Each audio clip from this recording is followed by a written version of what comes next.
like to re-adjourn the meeting into open session. Welcome to this public meeting of the Princeton Board of Education. The board is an elected, unpaid group of 10 citizens who set policy and make decisions on educational, financial, and personnel matters for the Princeton Public Schools on behalf of all residents. We are always pleased when members of the community attend our meetings. The board and the school district operate under applicable New Jersey laws and under the regulations of the New Jersey State Board of Education. Each meeting includes an opportunity for those attending to comment on items on the published agenda or other matters of interest to them. The board reserves the right to limit the time allotted to public participation. Law limits discussion of individual personnel and confidential matters. We desire that our meetings provide useful opportunities for communication between the board and the community. Thank you for attending. I will ask our secretary now to read the legal notices and call roll. Thank you. As required under the Open Public Meetings Act, NJSA 1046 et sequentia, adequate notice was given for calling this meeting. It was authorized by the Board of Education and forwarded to the municipal clerk Princeton Packet and the Times on September 3rd, 2019, and distributed to the schools and others on the standard distribution list. The board reserves the right to enter into executive session during all meetings of the Board of Education. Board Policy 2230, recording devices, requires that we inform those attending this meeting that the proceedings are being recorded on video. This meeting is being video recorded and may also be live streamed. The representative of the sending district is authorized to vote on such matters that affect sending district students or affect the governance of the Princeton Public Schools as more specifically designated in NJSA 1838 8.1. In the event of that, NJSA 18838 8.1 is amended, the law shall take precedence over this bylaw. Sending district votes pertaining to personnel actions refer to high school, central administrative, and district-wide staff only. Votes otherwise are considered as abstentions. Let's take a roll call. Beth Barrand. Here. Debbie Bronfeld. Here. Dan Dart. Here. Jessica Deutsch. Here. Bill Hare. Here. Betsy Calber-Baglio. Here. Brian McDonald. Craig Stankowitz. Here. Michelle Tuck-Ponder. Present. Evelyn Spahn. Okay, we have a quorum. Thank you. And now we have you properly given the name tag as well, Matt. So you're really Thank you. with us now. Oh, It's did I have official. Tom's in front of me? You did, yes. You did, but now we know who you are. So tonight's meeting is a special meeting. Thank you for coming. The way it's going to work is I think Steve is going to start us off with a few comments, right? And then I'm going to make a few comments and introduce our presenters for tonight who have come to talk to us about planning. So Steve, would you like to kick it off? Sure. Thank you, Beth. Welcome, everyone. We're really grateful to have so many friends and community partners with us this evening. Our theme for this school year is knowing every child, supporting them together. And knowing every child has been a foundational goal of our strategic plan for the past 5 years. The phrase supporting them together really underscores the reality that our children experience us collectively and the support and the inspiration we provide for them. They experience the support of our parents, of our teachers, of our coaches, of our counselors, of our many community mentors. And collaboration in support of our students is the theme of our year, and it's really the theme of this evening as we come together to begin to answer this question of how do we, as a community, manage the growth of our schools and provide for our students. In a few moments, Beth is going to set the stage for the planning firm that we'll be hearing from tonight. I just want to say a very few words about the opening of school. Great. So we had a wonderful opening this past week. It was an opening in which we experienced joy, we experienced sadness, we experienced difficulty, but we experienced it together as a staff and as a community. We experienced the joy as a staff when on August 29th we came together as a district for our convocation, and we celebrated our mission of preparing all students to lead lives of joy and purpose. And on that morning, during that convocation, we reaffirmed our commitment to redefining success so that our students see that it's found not through grade point averages or college admissions, but truly through finding their own pathways to joy and purpose. So we're excited to continue that work in the year ahead. We experienced sadness as well when prior to the start of school over the Labor Day weekend, we learned that Joyce Turner, one of our special education teachers at the high school, had passed away.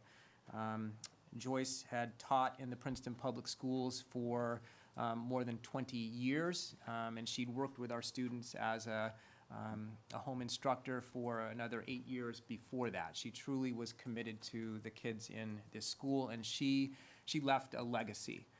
She left a legacy through her son, Danny, who is a truly valued member of our technology team here in the district. And she left a legacy in the abundant care that she always showed for her students. And her family has actually set up a scholarship to support, in her name, to support the students about whom she cared. So more information about that will be forthcoming. We also came together in our experience of difficulty. As many of you know, the construction at Riverside Elementary School did not wrap up as cleanly and as quickly as we would have hoped. The HVAC units were installed and are functioning beautifully, but the dust and debris from the construction process was not fully cleaned by our contractor throughout the process, and it wasn't cleaned in a way that was appropriate for our staff or for our students. And I just want to express my gratitude to our teachers who made sure that we were aware of their concerns, to our custodial staff, to our director of facilities, to our construction management team, to the building principal, all of whom came together as we made the decision to delay the start of school one day so that we could implement a plan to make sure that the building was safe and clean, so that we could be sure that our teachers had the time that they needed and wanted to appropriately prepare their classrooms. And I want to express our gratitude to our parents who, for their patience as we went through that process. But Riverside opened, and it was a beautiful opening. The building looks great, as do all our classrooms across the district. And we were excited to welcome back even more students than we ever have. Our numbers are at 3,872 students as of today. That number is always in flux. That is an increase of around 50 students over last year at this time. I think we were at 3,823.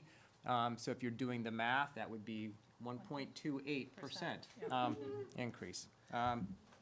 Some other good news that I'll just mention, and then I'll turn things back over to Beth. During the month of August, we got news from the state that we had received an increase in our extraordinary aid allocation. So extraordinary aid is aid that's provided by the state for those services that we provide for students who may have more profound special needs. So students within our district for whom the cost may be greater than $40,000, students that we may have to place out of district when the services are greater than $55,000, that's considered extraordinary. We apply every year for reimbursement for some of those costs. We never get the full amount. It's usually considerably less. Last year we received $1.3 million, or I guess it was 2 years ago now, $1.3 million from the state for our extraordinary aid, for extraordinary costs. This year, we received $2.4 million. And this is because the governor, the legislature made a real commitment to help schools in this regard. They put, I think it was $50 million more into the budget. And we received some portion of that. I need to emphasize that this is a one-time increase in allocations. It's not something that we can count on moving forward. But the good news is this: we had conservatively budgeted around $750,000 when we built the budget. So by getting the $2.4 million, we are effectively receiving $1.7 million in unanticipated revenue. Note of caution here, as our finance committee and the full board is well aware, we are experiencing a structural deficit, meaning that our expenses are rising faster than our revenues. And we've been experiencing that for a period of time. And so in order to balance our budget, we actually have drawn on our reserves to the point that they've been critically low. And so the advice of our business administrator, both our current business administrator and our interim prior, was to do the prudent fiscal move and use the bulk of that unanticipated revenue to replenish our reserves, our capital reserves, our emergency maintenance reserve, our fund balance. So that's where those funds are going, and it's helpful that we have them, but it's not a fix forever. The other extraordinarily good news that I want to share with the community is that on September 3rd, we heard from the state that we did in fact receive a preschool expansion grant. So the governor had placed $20 million in the budget for the expansion of preschool. We were one of 28 districts that received the grant, and it allows us to expand from 2 preschools to 4. And this expansion is really hits the bullseye on our mission as a district, because preschool is one of the research-based strategies that we know improves academic performance and allows the closing of the achievement gap. The spots that are available, the additional spots, it's free preschool, paid for by the state. The first priority for those additional spots will be our students who are on free and reduced lunch. We are especially excited because one of the preschools will be at Community Park Elementary School and will be a dual language immersion preschool in French and Spanish for 3- and 4-year-olds. So it's going to be English and Spanish. Did I say French? That's exciting. Wow. Okay. We're getting ahead of ourselves. That's for next year. So this year, English and Spanish. And I'm probably channeling my Canadian wife. So that will be a wonderful pipeline for our students and families to be a part earlier of the community park school and the dual language immersion experience. The other preschool will be offered through the YWCA, so they are a partner with us, so it will be offered at their site. I really want to thank Annie and Valerie Ulrich in her office, who were instrumental in recognizing that this grant was a possibility, pulling together all of our the community partners and the people to write the grant in anticipation of the really short window of time that the state allowed for review of the grants. The other nice news, in addition to all that I just shared on the economic side of things, is that through this grant, we actually have a cost savings for us overall in the amount we devote to our preschool program of about $160,000 to $170,000 this year. And that's an amount that may go up next year because we will no longer have the startup costs associated with the program, the materials, the furniture, the bus that we had to buy. So we may be looking at something in the neighborhood of $200,000 to $250,000 in savings moving forward. And this is not a one-time offer from the state. This grant will continue, and we may be able to expand on it. So I don't know if any board members have comments or questions. Well, just to add another piece of good news is that our current preschool families who do pay tuition will no longer be paying tuition because all Correct. of these spots are free spots. So that's also great for members of the community who happen to already be enrolled this year and paying tuition. And we have a handful of those, 5 or 6, I think. How long does the grant go for? 'Cause I was just thinking of the operating budget, like 4 years from now, if we have it up and running, will we still get state aid, or? That was the commitment, that this was forever, like moving Oh. forward. Yeah. Okay, no operating budget questions. Yeah. Yeah, whatever means state of New Jersey. And if we had room, would we expand it? Yes, do you want to speak to that, Annie? Yeah, we would love to expand it, and we could grow either with community partners, so the Y is ready and willing to take more of our classes there. Other private preschools have reached out to us Right. already to ask if they could partner with us, or if, we do have the facilities in district, we would love to just expand it right here. Great, thank you. Okay.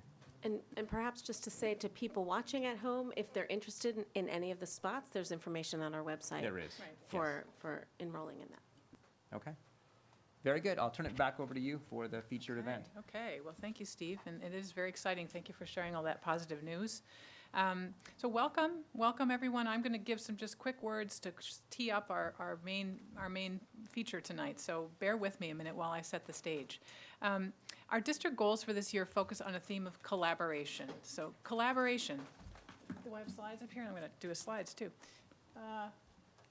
Welcome and collaboration. How we collectively as staff, teachers, administration, associations, board, and the broader community work together to support the achievement and well-being of the Princeton Public School students. That's what we're all here for. Tonight, we are modeling collaboration. The Board of Education welcomes our mayor and members of our municipal bodies, representatives of local educational institutions, community organizations, parents, students, teachers, staff, administrators, and members of our citizens advisory committees and other interested citizens. We have a wonderful group tonight, so thank you for all coming and thank you for those who are listening at home. Let's see if I can do this. Planning for rising enrollment. The board invites all of you to collaborate with us as we consider the process by which we plan to accommodate steadily rising enrollments in a manner that is consistent with our educational mission and values and within our community's financial means. The enrollment challenge flows from the growth, vibrancy, and desirability of our community. People want to live and work in Princeton. They want to stay in Princeton. They want to maintain, renovate, and rebuild homes, and they fill new residential developments, and they want to send their kids to our great schools. While new housing brings more students, it unfortunately does not bring a corresponding increase in the school operating budget, which is capped based on past spending. That's an important thing that we keep trying to explain to people. It's counterintuitive, but it's a challenge for us. This complicates how we accommodate more students as we need more space, but we're faced with budgetary constraints on our ability to staff and teach in those spaces. Just a quick recap again of enrollment data that we know for certain. As Steve mentioned, our enrollment today is 3872, which is up 1.28% over last year. Our enrollment over the last 5 years has increased by 10%. And we know that growth will continue as market demand brings more families. We need to plan for the increase that will result from our constitutionally mandated affordable housing plans, which the municipality expects to announce in coming months, and which we have been advised could grow Princeton's housing stock by 10% in 10 years, with a comparable rise in school enrollment, with the biggest impact at the elementary and middle school levels. So this year, as a board, we've kind of dug into the community, and we've been able to have some wonderful volunteers help us bring expertise to these challenges. In February, the board convened an ad hoc committee on future enrollment of citizens to review the district demographer's model and help validate updated enrollment projections. This committee has been working with our demographer to refine the model to reflect Princeton's unique attributes. It is anticipated that updated demographic projections will be completed in mid to late October and then presented to the public. The ad hoc future enrollment committee members include Ralph Widener, who's the chair, Jan Chen, Lance Liverman, Jeffrey Oakman, Wendy Wilton, and Brandis Keynes-Roan. We're grateful to those volunteers and appreciate the fact that they're giving time to the schools. And I'd just like to thank Ralph Widener, who's here in the front row here tonight. We've also enlisted community, thank you. Wow. We've also enlisted expertise in the area of planning and strategy. In May, the board convened an ad hoc strategic advisory committee on growth and capacity of local citizens with expertise in areas of planning, policy, the school impact of residential development, and real estate development. This committee advises the board and superintendent on the school impact of municipal land use planning, site planning, real estate, and other matters. The ad hoc strategic advisory committee on growth and capacity members include Bob Powell, who's with us tonight in the front row, Ginny Bryant, Rob Freudenberg, Harry Levine, Allison Eisenberg, and Chris Sturm. All of these people have had kids go through our schools, are very active in the community. Some of them have young children. Harry is a former board president of the school board of 6 years, and he actually presided over the board when we closed 2 of our elementary schools years ago. And he also presided over the building of the library Bob, I'd like to thank you for all the work you've been doing for the board in this capacity. Thanks, Bob. So, next steps. What we do next requires some big thinking. Solving the puzzle of the growth with great schools requires planning and action, not just by the Princeton Board of Education, but also by our municipal bodies, our local institutions, and by the entire community. As a community, we need to recognize we're all in this together. Municipal planning decisions, whether mandated or voluntary, directly impact school enrollment and, in turn, school capital and operating costs. Great schools, on the other hand, fuel residential growth. They support housing values and help local employers compete for top talent. Collaboration and joint planning can result in cost savings synergies between the municipality, community partners, and the schools in securing land, developing public-private partnerships, constructing and operating facilities, and in long-term master planning. We don't know the answers. I want to be very clear about that tonight. We're going to hear from planners. We're going to talk about all sorts of challenges. We don't know the answers. It's exciting what the answers could be, but we don't know them today. But as stewards of the public schools, we must carefully plan for the future on behalf of all of our current and future students. Our board has solicited planning firms to help us build on the work of the past 2 years, to work with these committees, to assess and verify the data we've already gathered, to define district needs, to engage the public, to develop alternatives, and quarterback a facilities master planning process. So tonight, we will hear from Malone & McBroom, a professional planning firm with extensive experience helping school districts and municipalities proactively address the complex challenges arising from growth. Malone & McBroom responded to the district's RFP for a planning firm and has previously presented to a district selection committee, as well as citizens with planning experience on our ad hoc strategic advisory committee. These committees have recommended this firm to the full board for consideration, and we thank Malone & McBroom for returning to present to us again tonight. After the presentation, board members will have the opportunity to ask questions, and then we will hear from the public. Please remember that our agenda tonight is focused on process, not specific solutions or needs. The boards will take into consideration the feedback we receive from the public prior to taking action on this issue at our September 24th meeting, when the public will have another opportunity to make comments. In the interim, we also welcome your feedback. You can email your thoughts or questions to any of us up here or to me at bethbarron@princetonk12.org, and I will pass along to the full board. So that's it. And now I'm going to hand this over to our main feature, and I would ask the Malone & McBroom to come up, introduce yourself, and looking forward to hearing from you.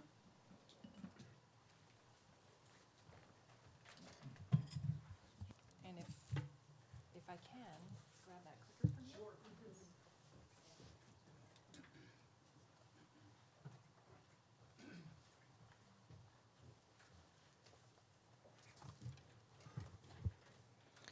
All right.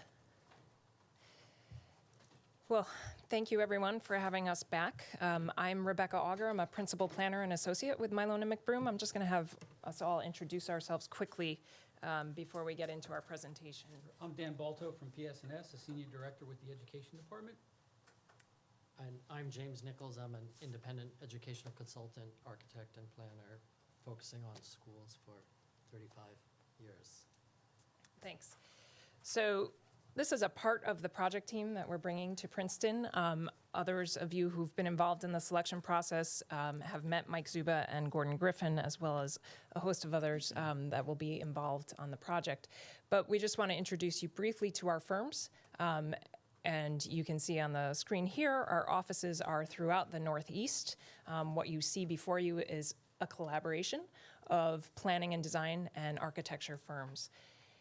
Malone & McBroom is really focused on planning and design. We're headquartered in Connecticut. We've been around since 1984. And our planning group, which is where I am located, really focuses on school planning in addition to community planning, comprehensive plans, and land use planning. Our school planning involves a lot of elements that are common to master planning and community planning in general. The basis for any kind of long-range school planning involves understanding the community and where it's headed, total population-wise, housing-wise. As you're experiencing the challenges you're experiencing, you know how important it is to really have a good understanding of the totality of a community when doing long-range school planning. We have done from soup to nuts on school planning. We do about 15 comprehensive enrollment and demographic studies per year. We do enrollment projections as a part of those. We've done over 20 redistricting plans for school districts. We've done over 20 long-range facilities plans. And a lot of our clients are repeat clients. We may work on a long-range plan and then come back to help with some discrete implementation efforts. We also frequently are revisiting comprehensive enrollment analyses and projections over time for our clients. I'm going to have Dan talk a little more about PSNS. Thank you. PSNS has been around for about 60 years. We're a full-service architectural and engineering firm. We focus on several market sectors, education being one of the primary. We have 250 people. About 65 to 70 people are in the building group, and the remaining 180 are in the land services group. We focus on sustainable design on most of our projects, and we perform integrated design with BIM technology on a regular basis through all disciplines. James, you want to talk a little more about your services? Sure. I really specialize in the educational planning interface with the design professionals, mostly partly based on my experience as Director of Facilities at Department of Education in New Jersey, where I was responsible for really initiating the long-term planning process that is pervasive in the state. And I guess my goal is always to look for opportunities to be on offense rather than play defense. We address enrollment growth, but I try to help find educational opportunities that we can build into our planning process.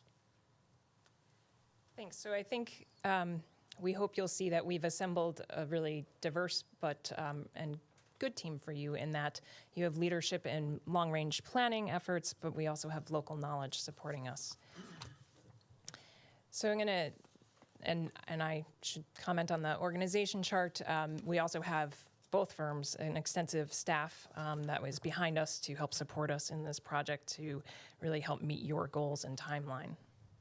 So I'm going to dive more specifically into our understanding of the issues that you're facing. As the chair just spoke about, we really are getting a handle on the growth and budgetary pressures facing the district.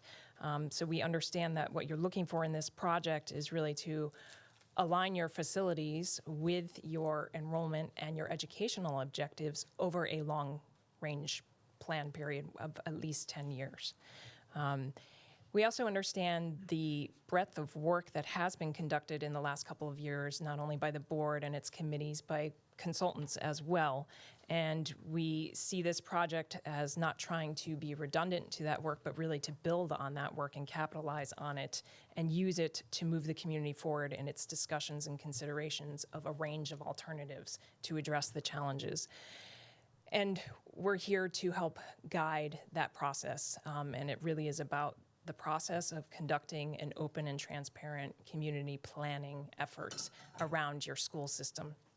And ultimately, to work closely with you as the board to make sure that any recommendations that come out in the long-range master plan reflect your objectives and visions for the education that you're delivering, in addition to the buildings that you're using and the budgetary standards that you're holding yourselves to. Or I should say, are held to. So our philosophy actually is nicely in line with your theme of the year, to collaborate, because we really do see ourselves as partners in these projects with the districts in which we work. We see ourselves as the technicians that bring our skills and our analysis and our experience to help you navigate the process, as well as to make sure that everyone is well-informed and has considered the issues from a variety of angles before they're making decisions. And that's the most important part, is that you're really making sure the community is on a level playing field with the decision makers in the knowledge that they have about the issues facing the community, so that when decisions have to be made, the community, if they don't buy in, can at least understand. And really, this is a consensus building process. Any kind of long-range planning is about consensus building. So we see ourselves as partners working with the board and the committee and the school and the community, really. So our approach to long-range master planning and to assisting Princeton in this effort is really begins with a baseline of existing conditions, which you've already gotten a great head start on. So that's really falling under that enrollment. I don't know if I have a pointer on this, but the enrollment section, the facilities, and the education. That's really about understanding where you are, what the trends are, and where you're headed. And then we dive into the planning for the future. Community engagement, of course, is throughout the process and is critical to the process. While those first three areas on the top bar, the blue, the green, and the yellow, seem extended, it's just that there's a lot of issues to take into consideration there. It's really going to be a compressed process on that end because of the extent of work you've already done. But I'm going to talk through a little bit of the individual elements. When we're looking at enrollment and issues or factors that play into enrollment trends, we want to dive into the work that you have been doing. We want to dive into your updated projections and really understand the housing analysis that's behind it and the analysis of the enrollment trends, just to validate and supplement if we feel there's any need for that. It's, again, part of our standard procedure in this kind of process. We do think that we might need to add some elements to this in that we do a lot of GIS-based analysis of our housing, demographic, and enrollment trends. And why this is important and why we think we might still need to do this for you is if any of your alternatives or recommendations involve some kind of redistricting, we use this analysis to help us understand the impacts of that redistricting and to help set it up. So what we're doing is really honing in on your students where they reside, as well as the housing development that's in their neighborhoods and other demographic factors, so that you're making decisions that whether it's part of a phased implementation effort or it's part of a larger plan, you're making decisions knowing what's really happening on the ground at the neighborhood by neighborhood level. So we haven't seen that.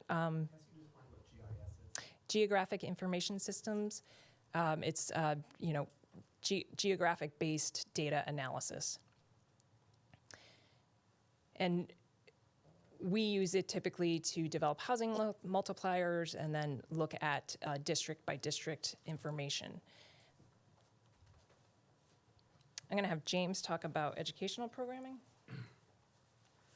Right. So on the education side, just like managing growth is a big challenge, our goal here is to address evolving educational needs of the district. And they are equally important as increase in student population. Expanding pre-K is a really good example of, okay, something new on the horizon that we have to find space for, and not only amount of space, but how is it being used. So it's another important input into this whole process. How we achieve this or how we analyze it is to look carefully at the existing buildings, the way they're being used now, and that's going to give us a hint of what's not quite working, what's been improvised, what's a workaround, those kinds of things, but also do our best to anticipate where we might want to be going in the future educationally. A lot of, and these are very typical, things that are happening throughout education. Differentiate instruction is an important goal. A lot of focus on social emotional development, readiness to learn, all of those aspects, and how we can address those in developing planning models that not only are used to design a future building, but actually used as a template through which we look at your existing buildings. Other broader goals are things like sustainability, health and wellness, and these represent values that are not only educational but community-wide, and they're really success criteria that we can use to guide us in the process. And I guess the little squiggly line at the bottom is trying to illustrate the idea of a range of different data inputs that we somehow try to congeal into a clear message and a path forward. And all these things, again, the way I see it is education is a shared mission community-wide, and it's how to highlight those and expand those, and sustainability. And the broader context is what determines our success and your success. Thanks. Dan, you want to address facilities? Sure. Thank you. So this stage in the process is really more of a fact-finding mission. We need to validate and supplement the information that was previously developed. We want to do that by school, conduct an interview session, do a field visit, see what exists, understand how it's being used, as James had indicated, and then identify how the buildings are being used, how they may be improved, what challenges exist that might be an impact on how you would like to use the building, and then understand what core facilities may be impacted based on the data that's being collected, whether it be enrollment or how you want to teach in a particular building. Can you go to the next slide, please? This starts to get into taking that data and then trying to envision what your educational vision is for each school, the district, as a whole. And as we gather all this information, we're going to use that as a programming exercise to define what your district model is per school, and define how the buildings may change or need to change to suit your needs and your vision.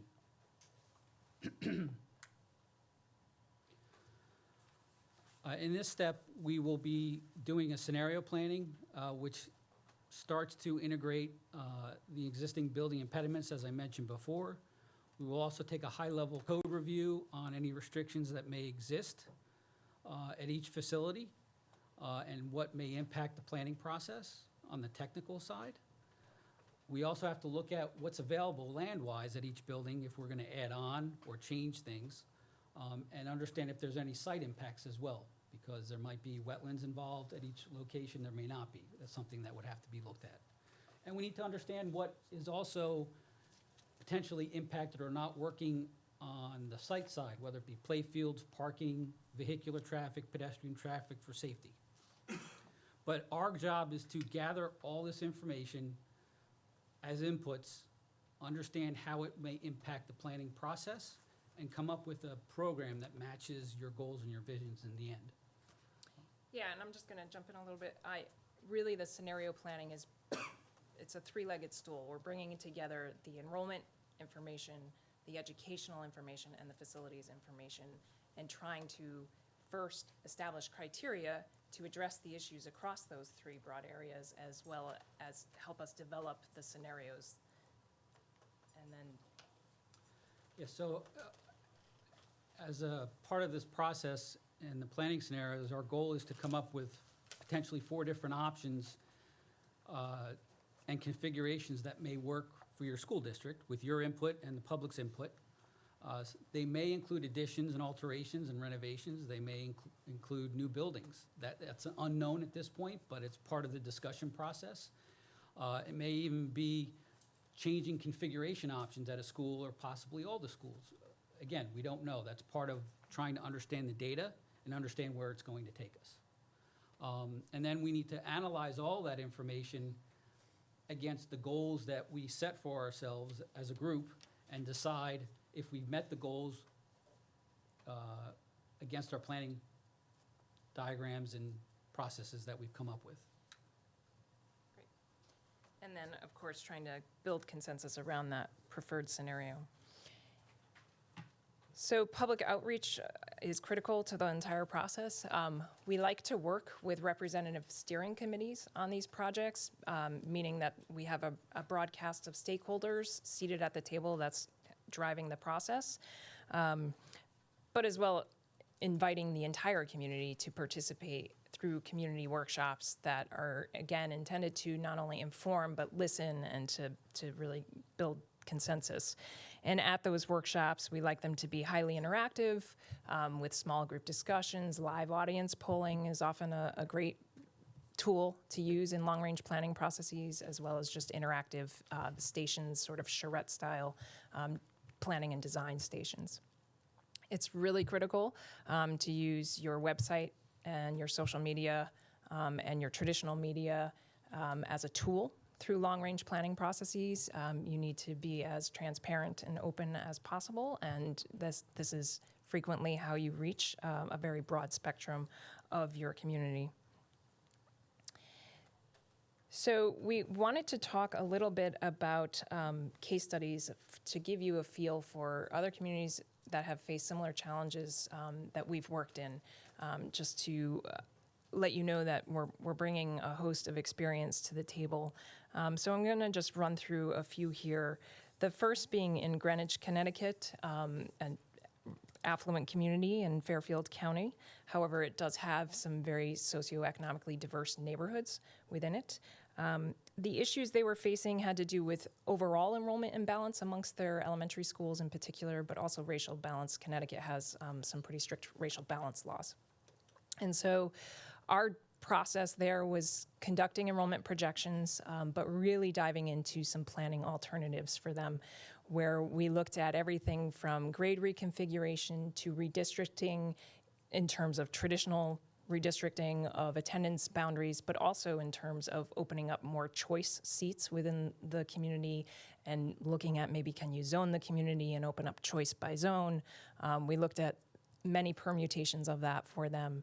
And then we also looked at facility investments, and ultimately the planning process led them down the facility investment path, where they actually just this year opened a new elementary school in their most diverse neighborhood that was much larger than the school that was there previously, in order to take in those students, but they also opened it as an IB magnet school open to the entire district to address their racial balance considerations.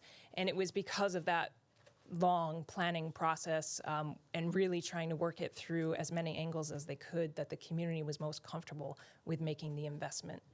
And that was the best decision for them. The next example is from Groton, Connecticut. This is a district that is very, very diverse and increasingly so. It has a significant military population in it because of the sub-base located there.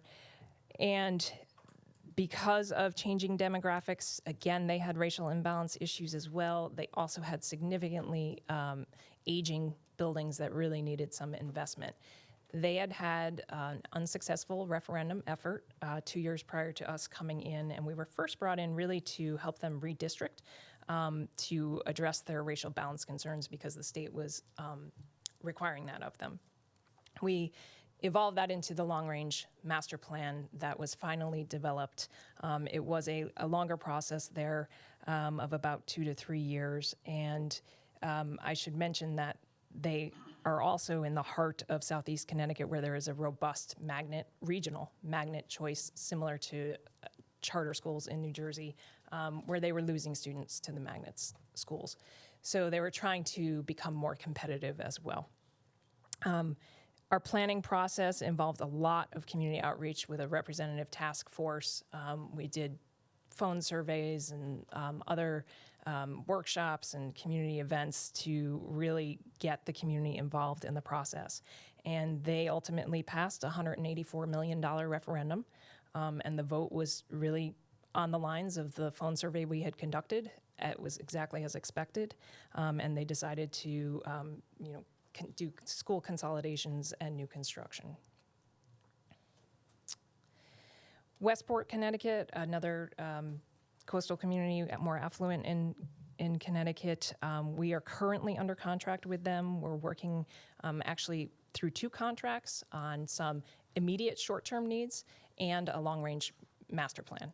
So we're trying to address some equity issues across the elementary and middle schools through redistricting in their immediate short-term horizon. However, we're also looking at reconfiguration options as part of their facilities planning effort as a more long-term solution to some of the issues they're having, which really are about enrollment balancing and equity in class sizes and program offerings across all schools in the system.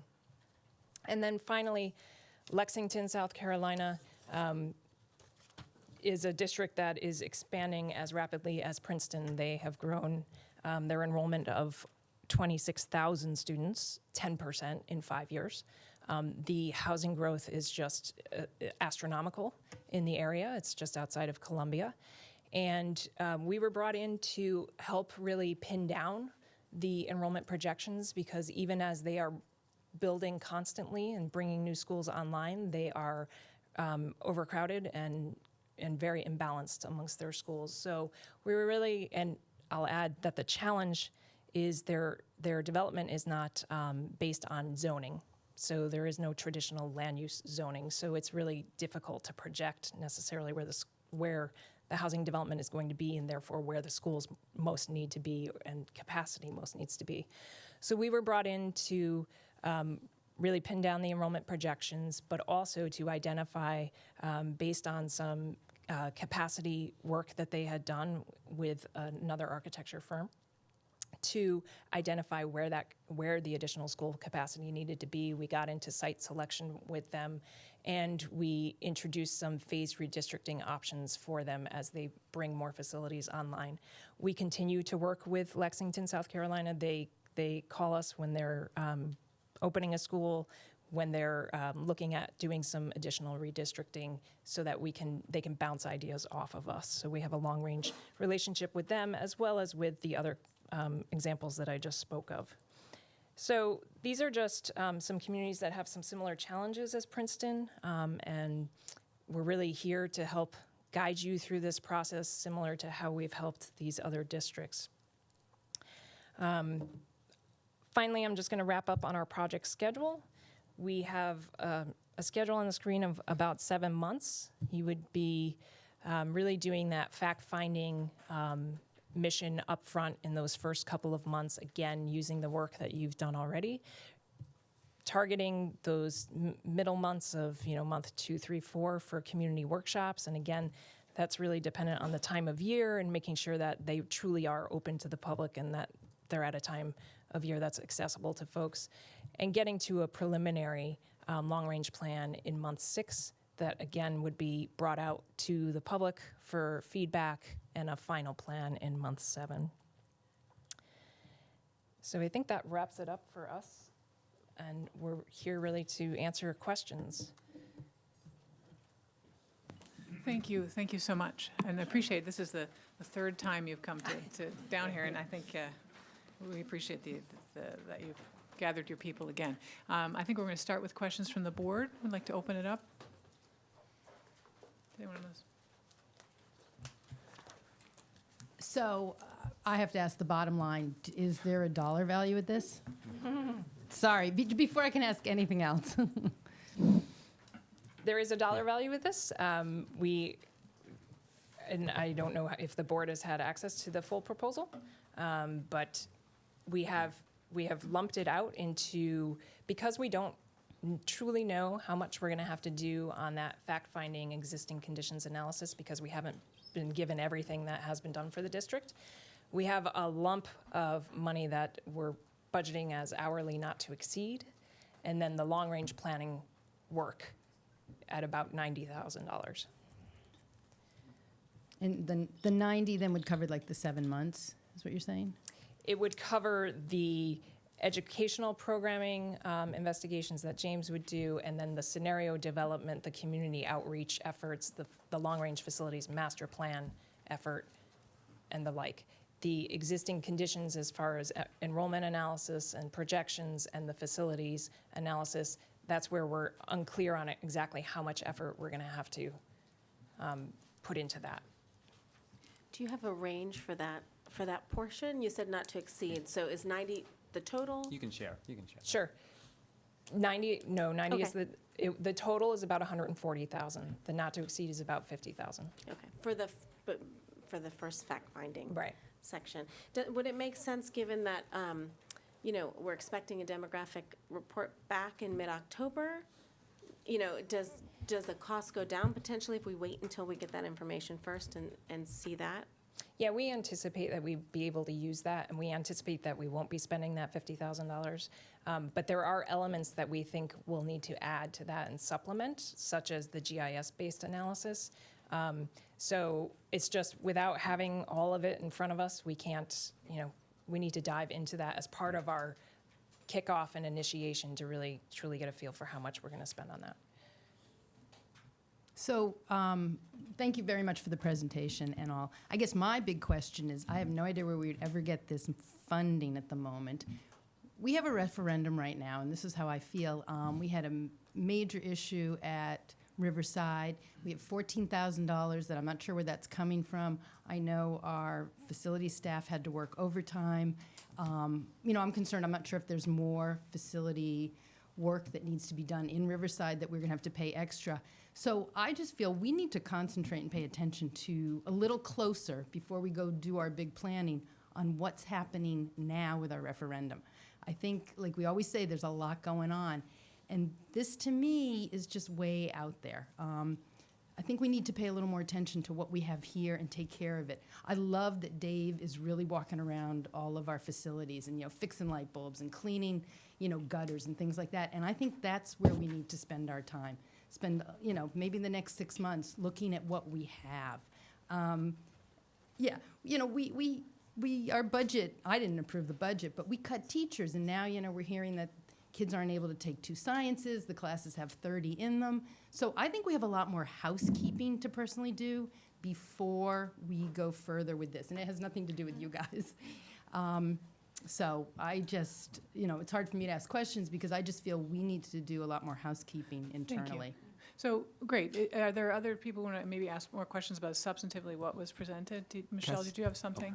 I do have a question. First of all, thank you very much for the presentation. It was my first time hearing it. And I'm of course, I'm really interested in the work that you've done in Connecticut in light of the fact that they have a state mandate to ensure racial balance and equity in their schools. And so one of the things I want to talk is about outreach, because we tend to struggle with making sure that we hear all voices, and we have a lot of diversity in this town, and a lot of times we'll plan meetings at 11 o'clock in the morning, or times that aren't accessible to people. Can you tell me what your strategy is to ensure you hear a variety of voices when you're involved in the planning process? Sure.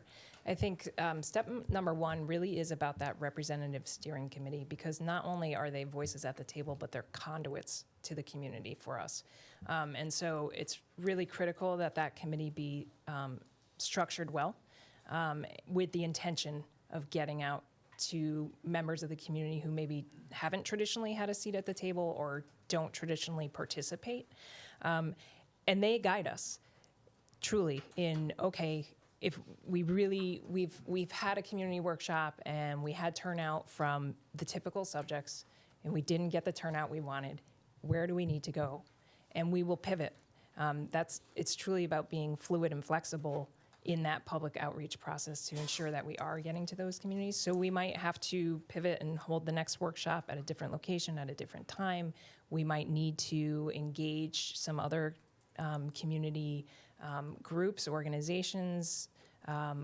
You will know your community best, and you will know who the people are who can get to the groups that we want to bring to the table, and ask for their assistance and use them to help bring people. And as much as we like to do, workshops in a school gym or whatever, if it needs to be in a different location, if it needs to be at a time when people are already gathered, then that's what we're going to do. And just one follow-up question, and when we talk about community, we're talking about our internal community, our teachers, our staff. Absolutely. And, okay, all right. And James, do you want to talk about the? Yeah, I think the only thing I would really try to add is that, for me, it's really about identifying shared values as a kind of keystone of the process, because in my experience, when the tough decision-making happens, it's kind of at the micro level. And it's always good to be able to revert back and say, okay, we established this as really what our goals are educationally and as a community. And I don't think of Princeton, not to disparage Connecticut, but I don't see it as a compliance exercise. I see it as a positive initiative that we all believe in. And that's why I'm in this business. So I think once we're clear about those things as our goals, everything kind of follows, and I think it's a way we can engage people effectively and get them really excited about, again, the opportunities that this presents rather than just the hard work, which it really is hard work, but there is some positive payoff out there, so. Greg? Yeah, I think this is actually a follow-up to the questions that my colleague asked. But thinking about the case studies that you presented to us and the parallels to Princeton and the contrasts, I was just wondering what I had the privilege of listening to the presentation before, where you talked about quarterbacking the community engagement process. If you could go into a little bit more detail about that, what makes it so hard to engage the community, and how can, using your skills, your the type of services you're providing, how can that help quarterback that process through and really bring the community into this process? So why is it so hard? There's a lot of reasons it's so hard. First of all, just the day and age we live. It's hard to get people's attention for, any length of significant time. I think there are also elements of, there will be factions of the community who assume that decisions have already been made and will close their ears and shut their eyes and just assume that the process, that's not a process for me to participate in, the decisions have been made. There's also just the factions of the community that aren't aware that processes are even going on because they're difficult to reach. They're not typically tuned in to the community for some reason. And so when we talk about quarterbacking the process, it's us trying to guide you to get the right information out to the right people and be clear that you are open and receptive to ideas. That's the most critical aspect, especially in a community where you've had a failed referendum or not failed referendum, but you've taken a process so far and then backed off.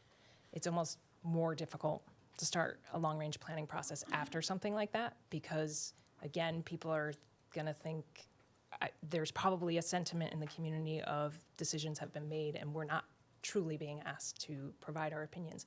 So we need to counteract that from the get-go. And so we're going to help you with that. And it's about the messaging. It's about being truly visible in the community through your online, traditional, social media, all of that, being out in the schools, being with the organizations that are true stakeholders, and telling them we don't know the answers and we truly are starting from scratch on what are we going to do. This long-range plan has to address some really short-term needs, but it also needs to be looking out 10 years so that we're not trying to do this every 2 to 3 years. So we're going to help you with the messaging, and we're going to help you with, here are the steps on really getting that word out, providing sufficient time, getting information out, giving it time to soak into the community before, and then asking for that feedback. So I hope I'm addressing your question. Jess? So I just want to make sure I understand your process. When you say developing up to 4 planning scenarios, do I understand correctly, you go into it sort of agnostic about which of those types of scenarios you'll propose, and then we wouldn't go in assuming, for example, that we were building a new building or Right. reconfiguring, redistricting. We'd Right. look at all 4 of those possible scenarios, factoring in the education, the facilities, all those pieces, and make decisions about what our preferred scenarios might be after having explored those options, correct? Correct. So it's where the data and the community leads us in establishing those planning criteria. So here are the issues that we are truly trying to address in this long-range plan, and here's our short-term needs as well. That leads us to the scenario development. And then the scenario development involves extensive analysis on all of our parts to really understand the impacts of each so that you can truly weigh the pros and cons of each scenario and have those community discussions about each. And it's only after that process that you're looking at a preferred alternative. So I have a question. Thank you. In your 4 planning scenarios, we have a 2% cap with some exceptions on annual increases in the operating budget. So how these planning scenarios impact the operating budget is a major criteria for us. Do you explicitly break out the impact of these planning scenarios on the operating budget under these 4 different, or up to 4 planning scenarios? Well, the way I would approach that, or I guess the obvious thing that comes to mind is the idea of the facilities model, which is really, it's not a building design at all. It's really a program and built into that are operational truisms. And by way of example, I mean, we look at your, say, middle school program, how much PE time do you have per week, per student? And that's gonna dictate a number of how many gym teaching stations we need to plan for. And so where we tie into operating costs are, we could say and this could be part of whether we build another elementary school or add to all the elementary schools. Part of that decision could be, well, we don't want to have a 590 student school because we'd end up either adding a gym space which didn't get used very much, or we want to hit the right breakpoints for operational efficiency. So translating that into actual operating costs, that's another level. I mean, but I think we could, at least in terms of facilities, one of our goals in analyzing the work that's already been done, for example, or looking at how your buildings are now configured or now operating. Part of that is what makes sense for a K-5 school, or, and one of the things I was thinking about relative to these kind of options are if there was, we say middle school, we know we're going to have capacity issues there. And one option might be, do we build a new 5-6 school or do we build a new 7-8 school? And part of that decision, and part of it's like, thinking a little outside the box because it's always been described as a new 5-6 school. But we have to ask ourselves, what's the possible upside of a new 7-8 school? And that could be in cost savings. It could be in the stuff I was talking about before, like there could be some great educational opportunity that would present itself that would say, we really want to do the new 7-8 because, this is where we really capture kids, or we don't lose kids, or we engage kids in a new way. So if you take, it's a cost-benefit thing, right? Because you could say, this is going to have great educational potential. Maybe it's going to cost more, maybe it's not. Or we could say, there's going to be such big savings here in an option we haven't even thought of yet. So my answer is yes, operational efficiency is part of our analysis. It's pretty tough, I think, to translate that in educational cost into operating costs. Certainly, we can do it with transportation, other kinds of building efficiencies like energy use and all those things. And part of having a sustainability goal is going to be where can we identify savings by doing certain moves or certain choices in our scenarios. So I think we'll be mindful of that. I guess I'm just trying to say it could be pretty hard to specifically monetize it in dollars and cents in a very obvious way. But I think that's a good priority for the process, certainly. Yeah, I think it's clear that it will be one of your criteria. And so we will look at it, but probably at the 30,000-foot level, we can't really dig into the details. Some of what you might be implementing maybe a few years out. So to really dig into a fine-grained level on cost savings would be difficult. But yeah, again, on the educational side, there's all kinds of things like breakpoints, right? Like, Well, we think about, adding on to an existing building. Right. Where an existing school, where you would presumably have to hire a new principal. Right. Or new custodians Right. and that kind of thing. absolutely. Versus a new 5-6 school, a new 7-8 school. Right. Or just a new building where you have to staff it Right. independently of all other buildings. Right. And for us, the operating costs and its impact on student-teacher ratios Right. is just as important as a capital cost. Right. And can I just, when I've heard you speak before, you did say that your firm has experience with public-private partnerships and other sort of creative financing options. Because I think one of the things about Princeton and one of the things we're all struggling with is we have so many different levels. We have so many different guiding principles that are interacting at the same time. We have the financial, we have the programmatic, we have the buildings, the aging buildings, we have the space, we have this existing site like this one that's half condemned, you know. But on the same time, we have a municipality that's willing to work with us that we potentially could be interfacing with. And I also recall you saying that you do a lot of work for municipalities. So sometimes you're brought in to do master planning on that side. So I guess what interests me is the fact that you guys maybe could be a repository for these multiple issues that we have, because I agree, Dan, we can't be approving a master plan that's not financially feasible. Absolutely. Or sustainable. Absolutely. And so we somehow have to figure out how to get past that, because we need to do the planning, but we can't, we know we can't move forward until we figure it out financially. So we have all these things kind of happening. Absolutely, and we know that it's an important criteria. It's so critical to the process. We don't know what opportunities are going to present themselves. We may be looking at, building space that you already have that could enter into some kind of partnership with a private group through a lease arrangement or something like that, that may be a revenue generator for you. We've worked with communities in which that has occurred through the planning process, where they were consolidating a school. A private educational group stepped up and through that became aware of it through a planning process and eventually ended up in agreement to lease the space to that private educational group. Those kinds of things can come up through the process. The opportunity you have with great town representation here tonight is incredible.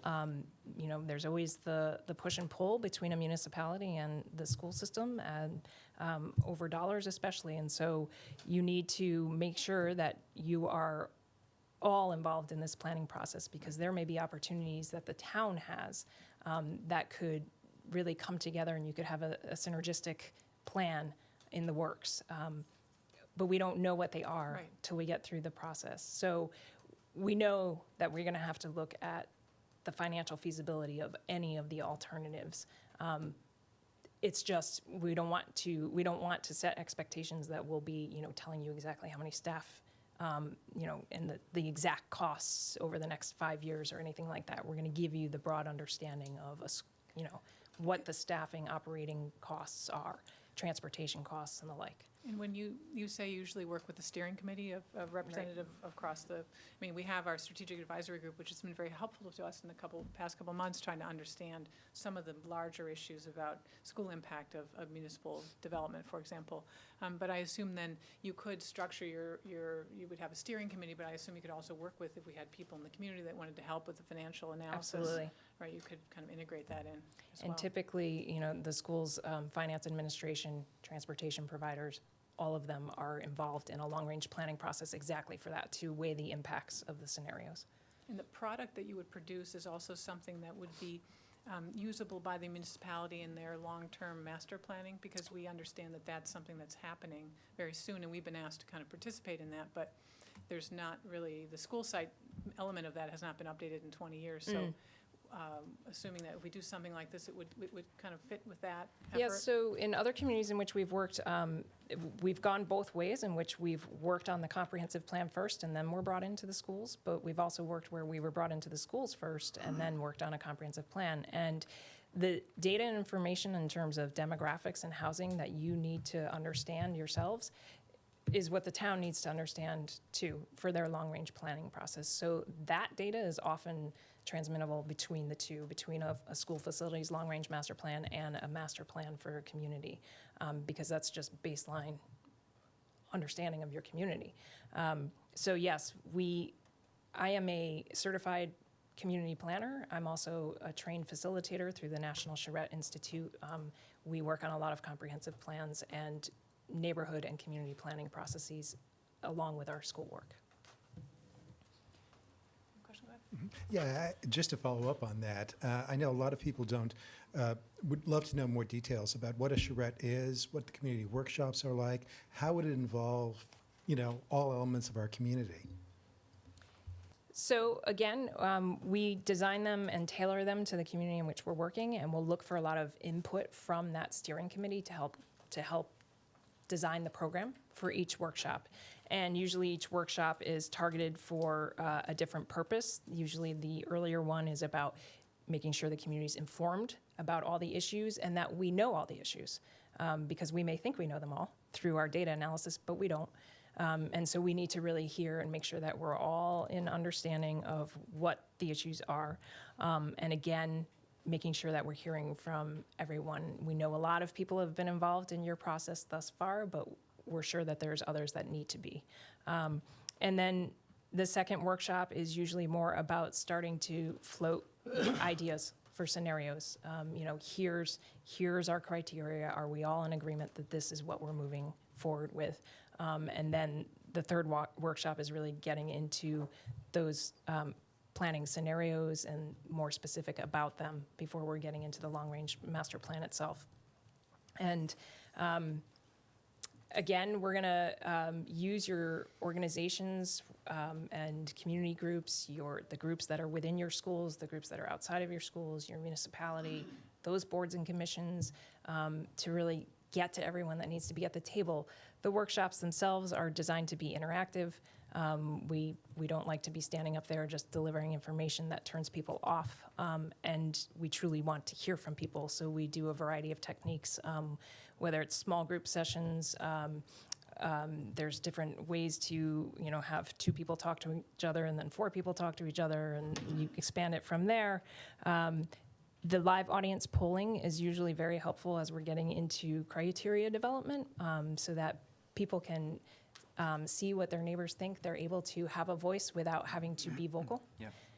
And so it's really telling, and it can usually help bring those unheard voices out into the room. So that's a very useful project or product. And then if we are not successful in our attempts to get people to the out to workshops, then we can use online surveys as well, or tools such as that. And then the final workshop around scenario planning is usually a fun, more charrette-style workshop where we break people out into groups. These are the issues we're tackling, or maybe we break groups out into, okay, here's your primary concern. What would you do to address, whatever, the enrollment imbalance in this corner of the community? What are your ideas? And people sit around and they hash it out. And we then share, and if we look at it from all the angles, what's the best idea amongst us all, where we're combining these? So there's different ways of going about that. Maybe we're all working on the same issues at once. Maybe we're breaking it out as I just described, but it's really group work, and so it's coming from the community itself, and then we just work through it because it's a consensus building process. Can I just add, fun fact, that the municipal government used to be in the condemned part of this building, and we actually had an architectural charrette. As part of that whole process, where we had people come in and brainstorm and talk about what they wanted to see, and then we had a competition, and the design of the building across the street is a result of that charrette. So the town, we've been through this before, and it worked really successfully. So we shouldn't be afraid of it. I just have a question. Do you ever offer tiered services? So do boards of education ever come to you and say, we love the idea, just financially right now, we can't really commit to the 140, but we'll look at step 1 sort of and see what the product is and go from there? Or do you feel that really we can only get the benefits by signing up for the entire project at once? For a long-range planning effort, it's hard to break that out because you could do your existing conditions analysis and then let that sit and let that marinate for 9 months. But then you've sort of lost momentum in the process. And then everyone's going to clamor to refresh the information. So especially in a school process, the way the school year runs versus the way your fiscal year runs, it's really difficult to bifurcate a long-range planning process. And if we invest in this now, Is this, and then the product, we get a master plan. Is it something that we would say, oh, we're gonna, it's gonna be fresh for 1 year, 2 years? Is it something in other towns that I assume this is a product that will last us for 5 to 10 years, right? I'm just gonna look, what is your kind of time frame that this would cover? So the long-range plan is really intended to cover sort of that 5 to 10-year window, but there will be, we assume, recommendations for the short term. So things that you might want to jump on implementing that don't involve significant investment, more of a reorganizing the way you're operating. And then the product should set you on a course for those longer-term implementation efforts. So this isn't gonna, the product is not gonna get you ready for a referendum necessarily. Right. You will need to get yourselves ready, but you will have the direction behind you for where you need to get to. Right. And presumably because of, for example, the affordable housing settlement that we expect, we know that there's a certain number of school children that will be coming in the next 5 to 10 years, right? And so I guess, to me, it would make sense that we would start early so that we can be most cost-effective in our planning to know what is a possibility and where we're going, whether or not we have to do anything immediately. I think it was interesting that you said in another occasion that you often give the long-term plan, but then you come in and you help because obviously districts have different times when they're able to go out for referendum. And in our case, we have some bonds coming off in 22 and 23. In 23, February 1st of 22 and which is February 1st another, of 23. I have this matrix in my mind of all the relevant factors that are relevant. Not that I'm counting. No, I think we are. But we're very mindful of that. And so then the question would be, how can you assist us in the interim? So I assume having a longer plan gives you can see where you're going to go when you can go there, but in the interim, we may have to do some rejiggering of districting and things. I assume you would help with that. Right. Yeah. Right. Yeah, Did you it's want to like, add to it's that? like implementation. Exactly. I mean, it occurs to me, it's like every stage we're designing the result, right? We have to design the outreach effort, really, because it's not one size fits all. Right. And then ultimately, we have to design an implementation of whatever the Right. overall strategy is. And that's got to be sensitive to these breakpoints about bond redemptions and other, Right, right. other things. It's all, Thank you. and where the growth is going to hit and when. And there could be interim strategies of moving kids around temporarily and that kind of thing. I'm sensitive to time. You have some questions, Bill? So these 4 scenarios, I'm assuming there'll be costs associated with them. Do you recommend that we give you a not-to-exceed number up front? Like, no scenario can exceed 10 million or 50 million or something like that? Or do you recommend you give us something and we take a look at it? We did a recent referendum, and the architectural group that designed the high school renovation came back, and it looked gorgeous, but when some of us saw the number, we knew it was, what is it, DOA? And so it'd be nice, and I feel like at that point, we made a mistake in not telling them, if you're gonna renovate my kitchen, I have 30,000. Right. Don't do it 100,000. Right. And so the same thing, do you recommend we give you a number that we think this town would accept?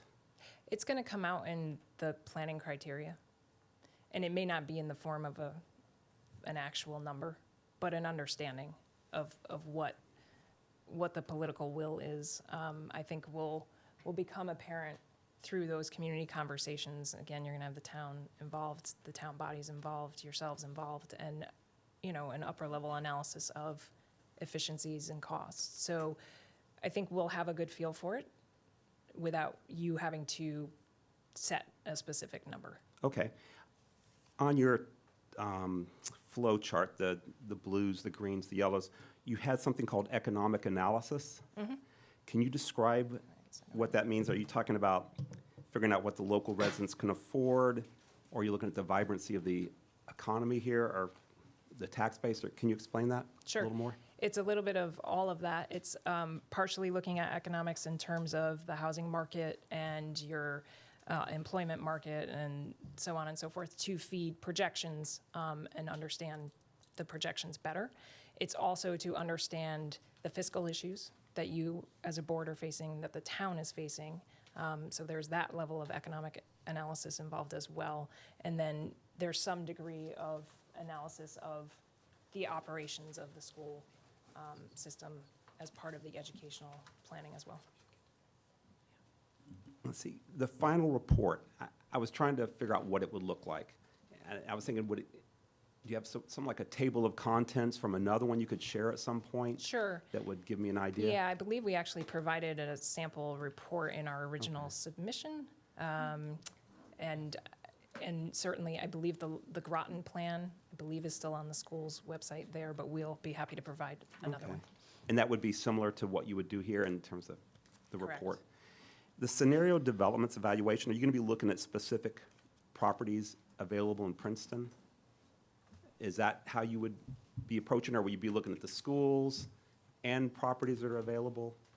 We don't know yet. Okay, But certainly, we have looked for properties in other long-range planning efforts, but we've also looked certainly at the schools themselves and their sites and their ability to accommodate additional development if that's what's called for. and I know it's early, but have you looked at the property market in Princeton at all yet to see what all's out there? Not for Okay. additional sites, no. Okay. We've looked at your school. Anecdotally only. Yeah, I mean, when I was thinking about this, I could think about 4 properties is about all I could think of that are more than you could put a house on. So, I should mention the Groton project. We ended up doing a very complicated effort to take a municipal park. It was more of a conservation area that had been deed restricted for conservation use only. And so we had to go through a very complicated process to remove that restriction in order to use it for new school construction. I think those are all my Good, Bill. questions. if the board is willing, I think we maybe want to open it up to the public for some questions, and we do have a list. Are you guys ready for us to move on? Okay. I think the first person, now the public will ask some questions. Thank you. The first person is Bob Powell. Do you want to make a statement or have a question? Thank you, Beth. I'll be very brief, but this previous conversation was very helpful in terms of what I think I might want to address in connection with the Strategic Committee on Growth and Capacity that I'm chairing. The key word in that title is growth. What you've just heard is a discussion about a variety of factors that need to be examined by the board to understand as much as you can about the near-term and long-term future of the schools. One of the first tasks that our committee has been working on, starting back in the spring, is growth, not enrollment. And the reason is that there's a growing body of knowledge that the growth in public schools all over America, including New Jersey, doesn't come out of nowhere. It's driven in large part by something a little different called growth. So what we have been focusing on, we being our 6-person committee, are factors that we deal with as professionals individually in our day jobs frequently. Land use policy, zoning, development strategy, housing trends in a community. And each submarket is a little different. And we're pretty far along in assembling a fair amount of data that causes us some sense of urgency that point number 1, Princeton in the near term is growing. And in the long term, it's very likely to continue to grow for a whole variety of reasons that we hope to be able to share with everybody and hopefully our consultant. When Beth introduced us as a group of volunteer citizens on this committee who are parents and support the Princeton Public Schools, I just want to make one other comment that probably distinguished us from all the other people in town who meet all those criteria. The 6 of us, we hope bring to this volunteer committee a sense of credentials and experience in land use, economics, demographics, and development that we think can give the board an independent set of eyes and ears to evaluate the data that you're going to have to rely on and explain to the public if there is going to be some major changes made to the facilities. I don't believe our committee is going to address the enrollment question. we're going to animate Ralph's committee, and already have, with a fair amount of significant information about the recent history of all the factors in the Princeton submarket that are animating growth and where we think that's taking us. And there is a fairly straight line, as I think demographers will tell us at some point, between that growth rate and public school-aged children coming into the schools. We're also not going to deal with capacity in the sense of what's the right teacher-pupil ratio in the elementary school. That's beyond our pay grade. But we want to help you get to the very first step, which is to help you understand whether you have a near-term problem, challenge, forget the word problem, whether you have a near-term challenge or whether it's something you can, it's one of those cans you can kick down the road for 10 years when times are better. Don't know the answer to that right now, but it would be irresponsible for all of us, including citizens and parents, and certainly people sitting behind your desks, not to take that timeline seriously. So, having looked at this approach that we're taking in our committee, and by the way, just make one other comment. The 6 of us, 4 of the 6 of us are in the planning profession. Chris Sturm is a senior person at New Jersey Future. Rob Friedenberg is a senior executive at the Regional Planning Association. Allison Eisenberg and Jenny Bryant are at the University in the Architecture and Woodrow Wilson School. Harry Levine and I are in the private sector doing development and redevelopment, but those disciplines all intersect in economics, demographics, and projections. That's all we deal with to try to find out what's real. And we hope to bring some of that reality to the deliberations that will eventually lead you to decide whether you have an enrollment challenge in the near term or not. So having said all that, I think our committee, after talking to them before the meeting tonight, said that it would be important simply to underscore to you, in the context of the decisions that you're talking about making with Rebecca's firm, to underscore our sense of urgency that the board is going to face, it's already facing a challenge with enrollment, and bringing a competent team of planners to work with our committee and Ralph's committee and your other professionals. And by the way, you have some other very strong professionals, including a demographer who's already been working very hard on enrollment projections. The skill sets that Rebecca's team just outlined to you, in my professional opinion, will be critical to make sure you get it right. I know it sounds like a lot of money. It always is when you start down this road, but this is a big enterprise you're running and navigating. Your budget is $90 million a year and growing. I hope you can find the money for it, figure it out, because I think it will be an important step forward in getting your hands around this issue in a way that's smart and effective. Thank you, Bob. Thank you very much. We really do appreciate your service. You've done a lot of work for us in the last couple months and on your own time, and we're grateful. Ralph Widener, thank you. I really have 2 things. First, a question for the consultant.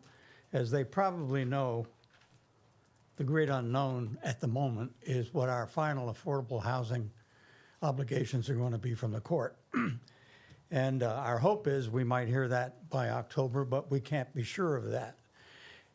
So the question is, if we don't have an answer to that and can't make a sure projection based on that, when 2 months go by, what's that do to the timetable? Can you do a workaround while we wait for that? Or do we have to wait till we get that so that we have solid enrollment projections? So I'll ask them to answer that question after I get through. The second point I would make, I would agree entirely with what Bob just told you, but one additional point you need to know. The committee I have the honor to chair is full of and some of them are sitting on this board, by the way, some of the brightest, green eye shade people you could ever meet. They ask details about numbers that you wouldn't believe. They ask questions about methodology you wouldn't even understand. I don't sometimes. You got first-class service from those citizens. But then one day when I was sitting in front of my computer grinding out some of these numbers, I realized there's no way that group of volunteers is going to be able to do the day-to-day grinding work that's necessary to pull together the solid numbers that we need. Just to give you one example, one of our members raised the question, how much of our population growth is just growth in the college students? And I could tell him what the percentage of the population of the college students were, but I couldn't tell him how many graduate students are in the dorms, how many graduate students are living out in housing sponsored by the university or their host institution, how many are living in private rentals, and how many are living out of town. I would have to take a day or two to dredge that information out of those institutions. If we have consulting help to do that, you've in effect staffed that kind of citizen effort. You can't expect that kind of detailed day-to-day work from a group of volunteers, no matter how knowledgeable or skilled. So I would hope that you'd find a way to backstop us with that kind of support. Thank you. Thank you. And now I'd like to hear the answer to the first question. Yep. Thank you.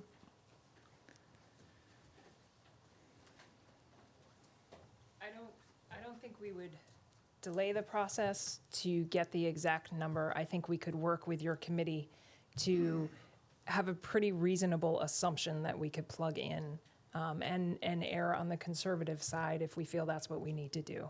But I don't think we would delay the process. Great. Great. Thank you. Next, we have Louise Wilson.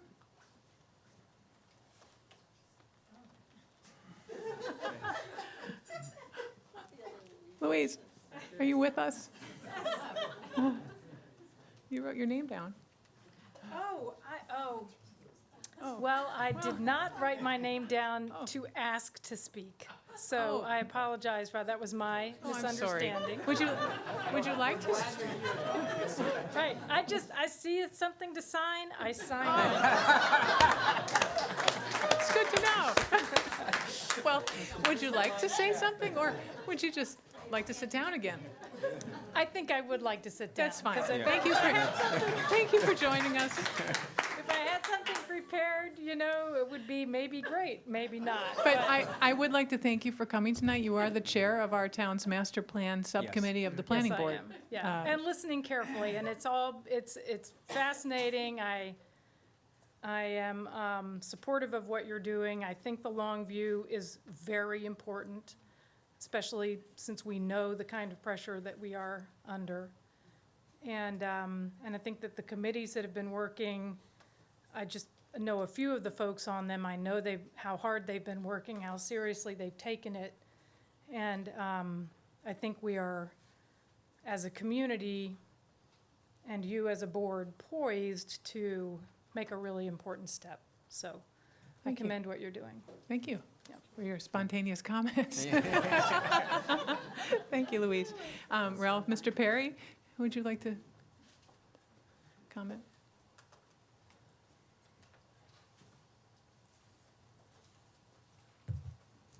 Hi there. Most of you know me, and so I don't have to say much about myself, which I will not. I am really pleased to see the presentation by M&M, which is comprehensive and is a real nice of how to do book. I would use that if I had to build a new school someplace, or if I had to take a third-rate school and beef it up and make it better. Princeton Public School is not a third-rate school.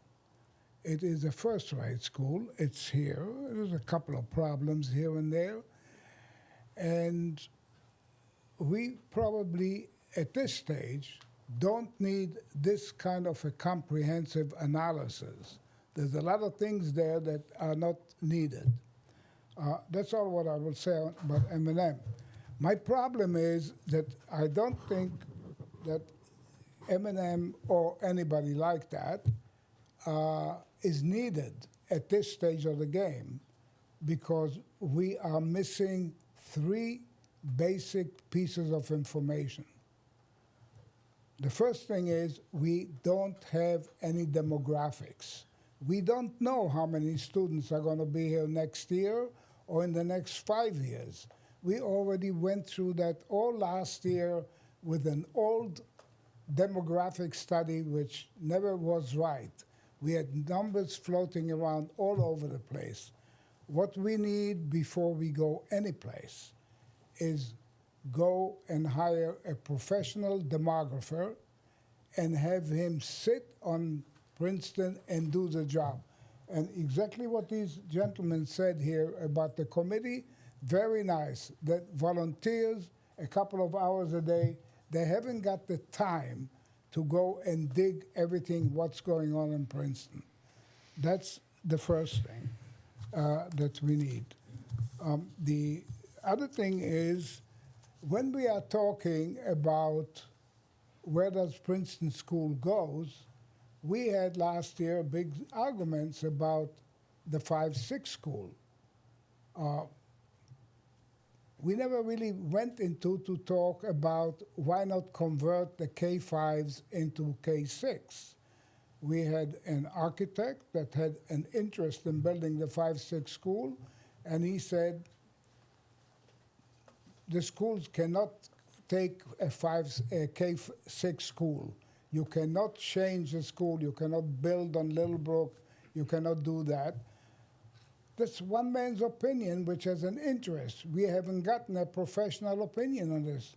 We need to hire a professional engineer or professional architect to go through every one of these schools professionally and get paid for it and tell us, can we add 2 or 3 classrooms in Little Brook? Can we do that for Riverside? And so on.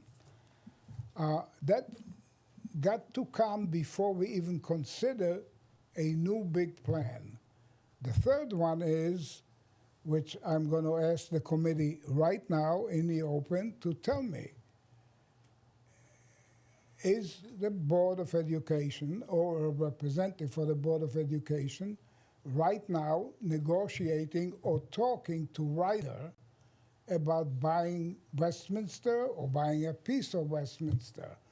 Because if this school is going to buy a piece of Westminster or the whole 23 acres, it changes the picture completely. You can do planning for what you got now, and it's all going to go in a garbage can, because once you get a piece of Westminster, everything is going to change. So there got to be a decision there. Now, I don't know if you are willing to answer me the simple question: is anybody in this committee or outside this committee talking to Ryder about Westminster? That's a question. We're focused on process right now, not on a specific property. So the Westminster property, we're aware of its availability, and it would be irresponsible of us not to think about that in terms of the number of properties that could be considered as part of this process. But right now, the reason we're bringing in this firm to talk to us is that as Beth said at the outset, there is no set answer. We're just looking at bringing the community together to help us generate all the possibilities. And for that, we need a firm, I'm thinking we need a firm to help us with that collaborative process, so that we know the options that may or may not include the Westminster property. I got to tell you, Steve, that out there, when I open my ear, I hear that there is a kind of an agreement coming between the school and Ryder, which, as far as I'm concerned, never going to happen, because Bruce Afron is going to take it to court for another 6 years. And it's just not going to happen. But a decision has to be made. If we are going to do another study, are we going to include in it getting a piece of Westchester? You may recall the article that I wrote in US 1 and then reprinted in Echo in April of last year, where I suggested that Westchester trade a piece of their area with the school right across the street from the middle school or across the street from the university. But what I'm saying is also that most of it got to be in the open. You want public help, put it in the public domain. Don't expect agree with you, me Ralph. to go every day to my computer, go to my internet, put in the school and say, did they say something new here? Why don't you just write a letter once a week, once every 2 weeks, and town topic, this is what we want to do. This is what we, because Because the we is all of us. in the end, let me tell you that, in the end, it comes to my old favorite sentence. It's only money. Whatever you do, you're going to need money. If you buy Westminster, you need money for that. If you want to build a 5-6 school, you're going to need money for it. Last year, it was very obvious there was no plan up front that would convince the public that this is a needed endeavor. And it fell apart. If you go back and you don't convince the public up front that you need this thing, you're not going to get the money. I mean, the biggest thing to me is the demographic, and I will. Thank you, Mr. Perry, but the chair of our demographic committee just actually spoke. We have a professional demographer who staffs the committee. We do. He's been hired by the board. Well, is he getting paid to do Yes, that? he's paid. It's been working Then he the whole should year. come up with a Well, he hasn't finished because we don't know what the affordable housing decision of the court is. But that's not yes, a it is. that's the not next a, issue. Okay, something thank you. to hinder Mr. it. Perry, thank you, do Mr. Perry. one with and one without, and then you decide Yeah. what's going to happen. Thank you, Mr. Perry. We're gonna keep going because we've got other people who I think who may have questions, but thank you very much for your comments. Appreciate welcome. that you came out tonight. Next is Dr. Sharma, and again, if we can just be mindful of the fact that others may have questions, and we want to keep going, but thank you. Dr. Sharma. First of all, thank you for sending an email last week asking inputs from the community. I really appreciate that, and that's a great step forward. So based on the email I received, I said, why should I listen to the consultant? I should come up with my own plans and own ideas, because this is how it's supposed to be. This is Princeton. So what I did was I prepared a presentation, which I did share with some of the board members, but I can't share that because they haven't been able to review it. But basically what it means is that, I think Beth Heckley said that, big thinking, what we call in science is systems theory. You have to look at from holistic approach. So I have a diagram which I prepared, which you can't see it, but it's basically that looks at all the interactions between various stakeholders, various environments, between the Board of Education and the Princeton Public Schools, and what does it take to do the inputs to have the goals that we achieve for the Princeton schools. And on top of that, one thing that we keep missing is we also have to include what are the goals of the community. And this model that includes that. What I was looking from M&M was what kind of analysis that they do. Do they do Monte Carlo analysis to come up with various scenarios under worst case condition based on various inputs that you include? So I'm kind of looking at, again, good presentation, but it's a very basic presentation to me. I couldn't say, well, yeah, you did this for certain other cities and all that. But every system is different.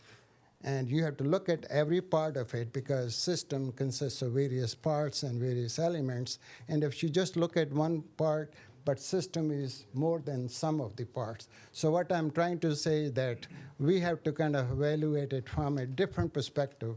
And what I call, I mean, as Beth mentioned, big thinking, I will call it systems theory. So theories are used to kind of look at the analysis, what you do. When you said, we're going to present 4 scenarios, what does the 4 scenarios mean? What inputs, what assumptions, what ideas that you have? What you have to think outside the box is, well, don't just look at Princeton Public Schools. What are the other schools? Can we share something with other schools? I won't name them, but you can guess what are their plans in 10 years from now? Are they going to have high schools? Are they going to build summer facility? You have to look at all that. So, but I'm trying to say that we have to look at it from a big perspective, and I'll be gladly share my findings and share my presentation, which I cannot show that because it hasn't been reviewed by the board. But I'm very proud to kind of say that we, as Princeton residents, have a lot of capabilities, and some of them are sitting right here, and you can see that. But we have the capabilities here. We can help you. We are here to help you. You can count on us. We have a lot of knowledge, a lot of database that we have. And also to answer your question, do we need to get them involved? It's always good to, again, I can't speak for the budgets, but it's always good to have somebody who has some consulting capabilities. I can't evaluate that now because I haven't been able to sit down with them and understand what they basically talked about, very basic knowledge to me, but not any more details than that. But the analysis that we are capable of doing it is far more advanced than what they're looking at it. I can say that with confidence, and we can share that. We will share that. And again, we have great experts here, and I think based on that and all the information that we have. But I like to say one thing, and it's not something I said it. I think Benjamin Franklin said, by failing to plan, we are planning to fail. And failure is not an option in Princeton because what happened 10 years ago, we cannot repeat it. And that's what we are trying to do here is this model that we have takes into consideration of lessons learned from there. What the community is looking for, how we can have a facility which is, good for 10 years, 20 years. When you look at stakeholders, it's not just the stakeholders, it's also external environment, that can affect the inputs and outputs. So what I'm trying to say that, yes, thank you for asking us to share our knowledge, share our capabilities, share our vision, but we are here to help you, and we are here as all Thank you, Dr. Sharma. Yeah. committee Thank you. members. So thank you, and thank you for all. So I appreciate that. Thank you. Is there anyone else in the community that would like to make a statement? Is James Boyd here? Did he intend to speak, or did he just sign in? Louise, you're going to go down in the records for that. We won't let you forget it. If there's no further public comment, I just want to thank Rebecca and Daniel and James for coming here again to speak to us and for presenting to us tonight, responding to our questions, providing lots of information. I think we will make sure that we send their full proposals around to the board so that everybody sees it. It sounds like we should do a sample report from maybe Groton or another. I think we may have one, but if not, we can try to find a link. And yeah, I just ask a question. Can we be put in touch with the boards of education, perhaps at other school districts who've used them, just to see what their experience has been? Steve has actually checked some of the. Great. You might want to comment on that or spoken to their. We can do that. We can do that. Yep. So, if there's no further discussion this evening, I think we can I have a motion to adjourn? Dan, second. Jess, adjourn. Thank you all. Yeah.